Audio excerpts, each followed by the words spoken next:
Happy Monday to you. This is the John McEntyre Money Show Live. I'm John McEntyre, and today is Monday, February the 10th, 2025. We're at 10 days into the second month of the year. So hopefully, I hope you had a good weekend. You know what I did, what I talked about before we ended Friday's show. I was talking about the Super Bowl. This was a big weekend. Um, Go Eagles. The Eagles pulled it out for me. That's who I was pulling for. It's not that I don't like the Chiefs. I do like Mahomes. I like a couple of the other players on there. Chris Jones, D Hop. I like those guys on the team. And that's the way I am anyway about football. Well, it's pretty much sports, period. There's pretty much every team I like someone on the team. So depending on who's playing that day, I kind of keep it objective. I just like to see good games. I rather see good games. I don't really get caught up into a particular team all the time. Even though I this season, like I said, I was pulling for the Eagles, mainly Jay Hurts, Devontae, AJ. I was pulling for those guys and everything. So that's why I'm a little bit. I'm excited. I'm happy for Jalen Hurts because he proved a lot of people wrong, and people that know me, I believe everyone has potential and that everyone can win if they want to.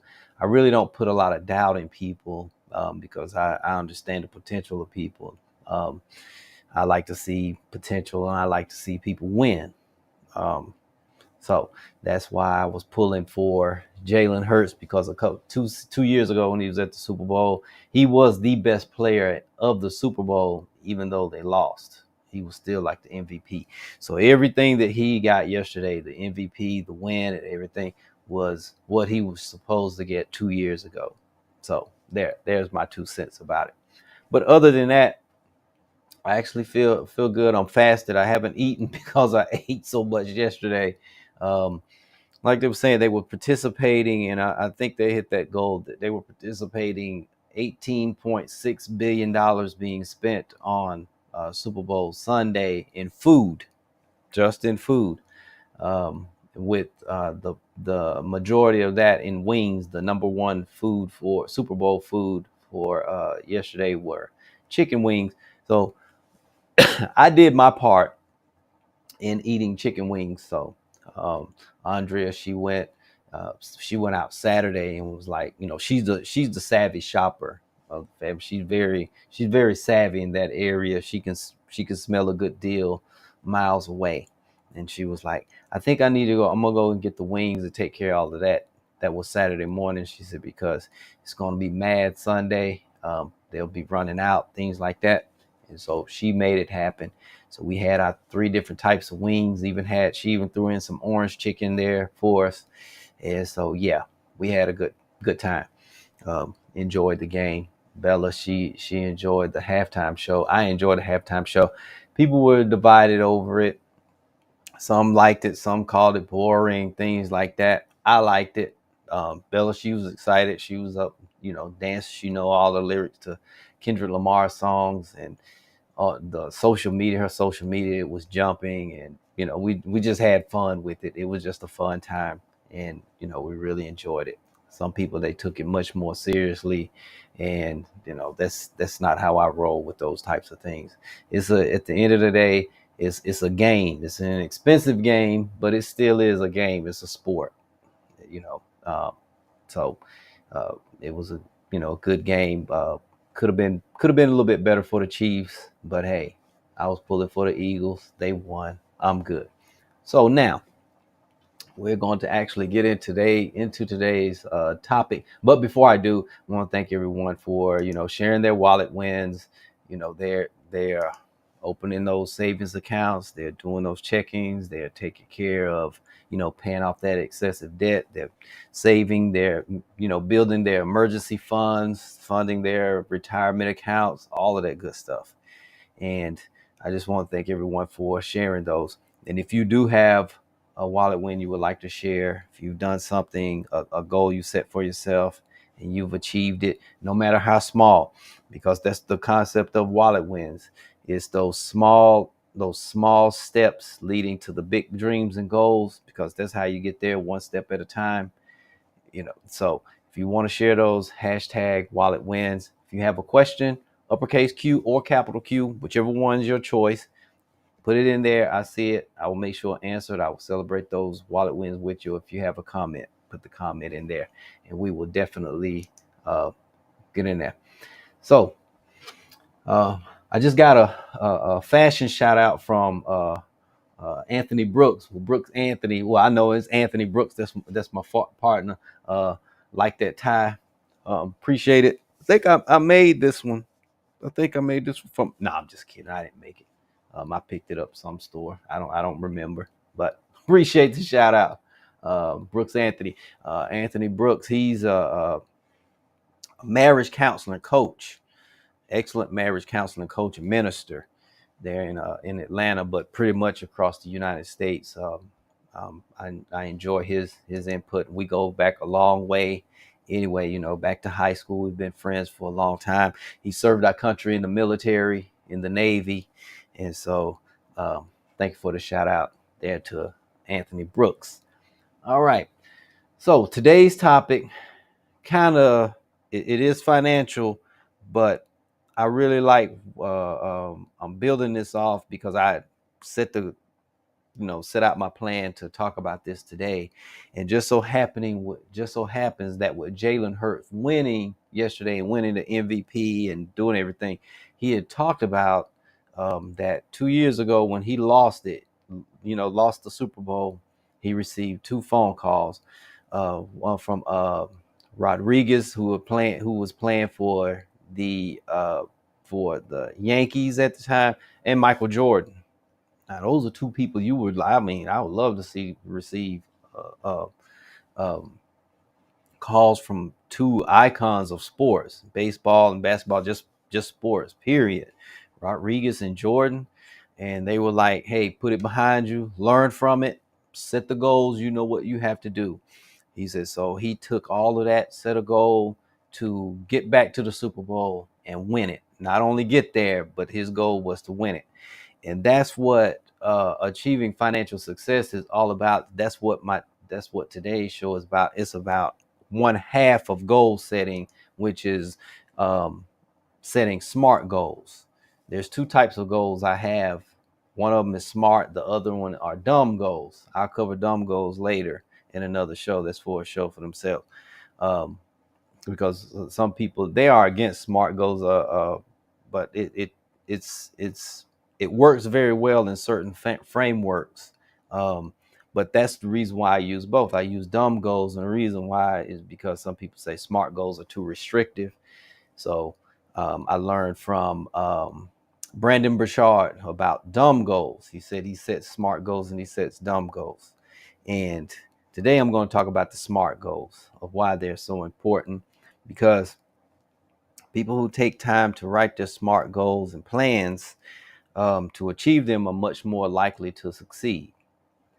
I heard a minister say, if you aim at nothing in particular, that's what you will get, nothing in particular. And so setting goals, we all know the importance of goal setting, written, and especially written goals. They're not goals. To me, they're not goals until they're written down, because Harvard studies and other studies in science, neuroscience over to performance coaches have said, written goals are 42%, has a 42% higher chance of being achieved. And so that's why you can almost increase your chances by almost 50% just by writing them down. Mainly it just keeps them in memory, it keeps them there, and it keeps you focused. And that's another topic I will cover about, is focus. But today, SMART goals, achieving those SMART goals, how I set them, SMART means that it's specific, it's measurable, it's attainable, it's relevant, and it's time bound. It's time stamped. It actually has a time, there's a specific time you want to accomplish it. That's what it is. And so added to it with the SMART goals is a question for each of the each of the letters, and I'll cover those going down. So let's just say, for instance, as a matter of fact, we work with clients, and I had, let me see, one of my clients here recently just had a goal. Everything was kind of tight, and they really needed to put their focus on having an emergency fund, because some of the other areas they were pretty healthy, they just didn't have an emergency fund. And so we set the goal of $1,000, which is, the first step. That first is $1,000 up to saving 3 to 6 months of your income. But the first one was $1,000. And so we put it inside of the SMART goal framework. And so the first S being specific, which was, what are you saving for? When it says specific, what are you saving for? Why are you wanting to save this emergency fund? It saved this $1,000. And the answer was to create an emergency fund. That was the first one. Measurable was how much. Measurable, you can measure it. How much were you wanting to save? That was the answer, $1,000. So that made it very measurable. Attainable. Is it realistic for this particular situation? And basically, is it realistic? Is it doable? For now, with what you have going on. And we broke the answer down to yes. I believe all goals are attainable if you have the right strategies. And for this particular one, it was yes, and the strategy was easy. She said, yes, it is doable if I spend less. So she actually had a strategy right there to attain this. It could have easily been, like, for some people, it's been, yes, if I increase my income, those types of things. But her answer was yes, if I spend less. That's what makes this part so attainable. You can actually see it, because a lot of times people that they're not big on goals is because they don't see a way of attaining it. They don't see a strategy or whatever. And I always say, write down as many strategies as possible. And don't judge them, just write them down, and then choose one. And if it doesn't work, you have another one to choose. That's when people will actually stick to goals. Me personally, I will stick to a goal. One of the first things I do is say, okay, is it attainable? Yes, I always answer yes. And then I say how, and I write down a few strategies. And then I keep my mind open to new strategies, and I tweak them as I move forward. Because you can actually put yourself in a box by wanting to attain it one specific way, and it may not be able to happen that way. That's why you write down as many strategies as possible. And with this particular situation, she said, yes, if I spend less money. I'm like, perfect. I was like, and the R is for relevant. Is it worth the effort? And why? She was like, yes, it is definitely worth the effort. I said, why is it worth the effort for you to create this emergency fund? And she said, to prepare, I will be better prepared for the unexpected. And that's when it really starts to stick, because I did not want to give her the reason. I wanted her to have her own reason. Because when you create your own reason, you're more apt to stick to it.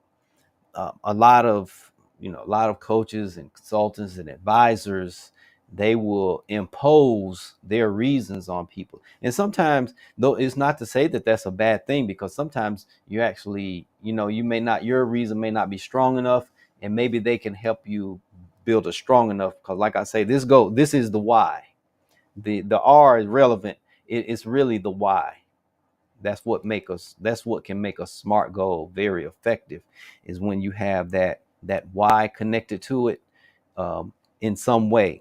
Yes, I'm prepared for the unexpected, and that small why there helps with that bigger why of life. So I'm prepared for the unexpected.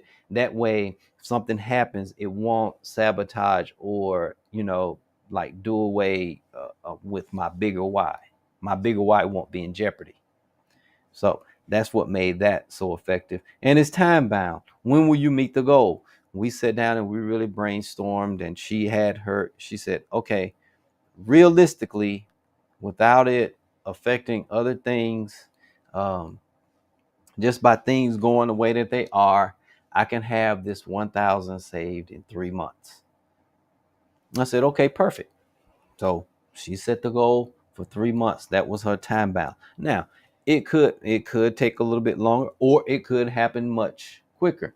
I'm a firm believer that when you get very specific with your desires, other things, great things happen. I believe in God. I believe God when He sees that you're serious and when you are committed to your goals and committed to everything.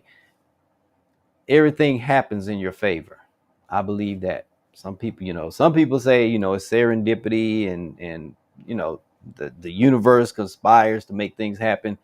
I leave it at God. I keep it there at God, that it is God that's stepping in here. Um, and so that's what makes it so um, what's the word? Tangible. Smart goal. That's what make a smart goal so tangible. That's what makes it solid. When you write it down and you have those questions connected to it, because some people, they'll just write the SMART goal out. They'll set the goal, and then if it's not happening in the right amount of time, if it's not doing this, that, and the other, then they'll sort of quit on it. But if it's done right, correctly, with those questions, yeah, yes, and what if it doesn't happen? What if you have some strategies connected to it? That's when things can really happen for you. So I hope that the way I explained it makes it much better, because SMART goal for a lot strategy, it's been attacked a lot because some people say it's just too constrictive. But as you can see, if you do it the right way, it's not that constrictive. It's not that constrictive. And if you set those other goals, which I talked about, the dumb goals. All right, so we talked about the SMART goals. I actually have a question here, and Brooks, Mr. Brooks, he also said accountability as well, which is exactly right. It brings in the accountability. It keeps SMART goals keep things accountable. Uh, and he also had a question here. Let's see. Question: what's your take on 401k against what's happening in government? Should people put more money in insurance versus 401k? Um, Personally, I don't really see the 401k being attacked anytime soon, because there's just so many laws and rules put in place for it to happen. So many agreements would have to happen for it. I'm not to say that that it's impossible. I'm just saying that it would take a while for it to actually happen. Um, that's the reason why also, and that is an excellent question, which puts me into the other area. That's the reason why I tell people all the time, we advise people that if they're matching dollar for dollar, um, and you are involved and you're participating, um, do that. Make sure and do that. But that's not to say that you can't have your own IRA, your own Roth, or your own IRA, and actually do a rollover if possible. If you can't roll it over, then just set up a different IRA. That's why I'm also an advocate of having your own small business. It doesn't have to be anything big. It could be a side hustle. It helps with those bigger financial goals, because you would not take that income and put it actually into the 401k. You would have to put that income into an IRA, and which would be much more beneficial. It's entrepreneurial. It's outside of those types of things, and you are in control of it. You are definitely in control of it. But just to answer that question, with the government, just the new administration, they are making a lot of decision, and in my opinion, they're making a lot of noise.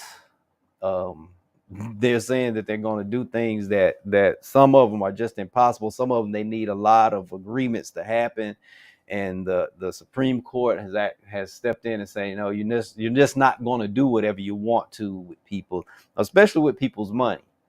um, Start touching the 401ks, people retirements, and things like that.